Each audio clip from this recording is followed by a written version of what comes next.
I'm Jill. I want to give you a little tour of my studio. This is my temporary studio, just set off the roof terrace of the apartment where I live. My actual studio is 2 minutes walk away, but at the moment I'd rather stay safe in here.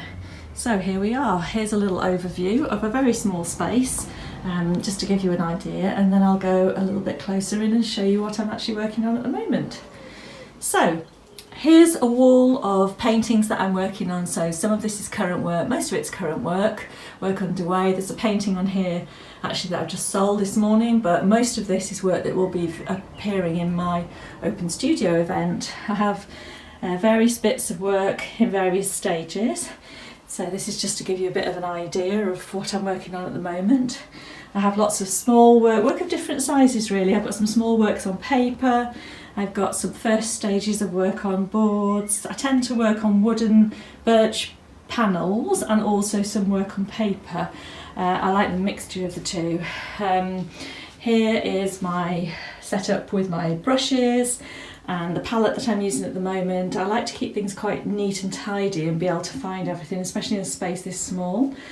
I take a lot of inspiration from travel, in the days when we could travel. I've recently come back from a trip to Tenerife earlier in the year, in February, and I took lots of photographs there. I print them out and then I use them as inspiration. So along with sketchbooks, this is one of my sketchbooks. This is a colour sketchbook. I like to keep note of colours that I've used or just inspiring images really. I keep lots of those to hand when I'm working.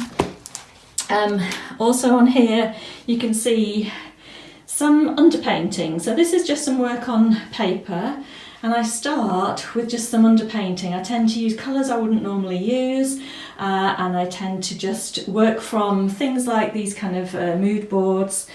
Eventually there'll be so many layers on top of here that you will actually never see most of this. Some of it will come through in little bits to peep through, but most of it won't be that visible really.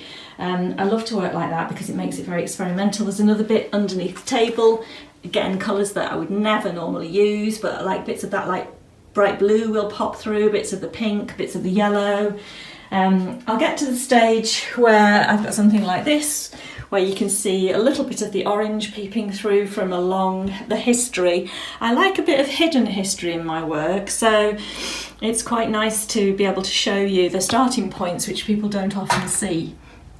Anyway, hopefully that gives you a little glimpse.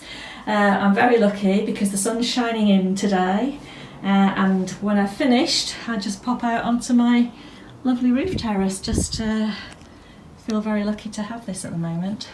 Okay, it's been nice meeting you, and I hope that one day when all of this is over we'll meet in person at an open studio event for real. Goodbye.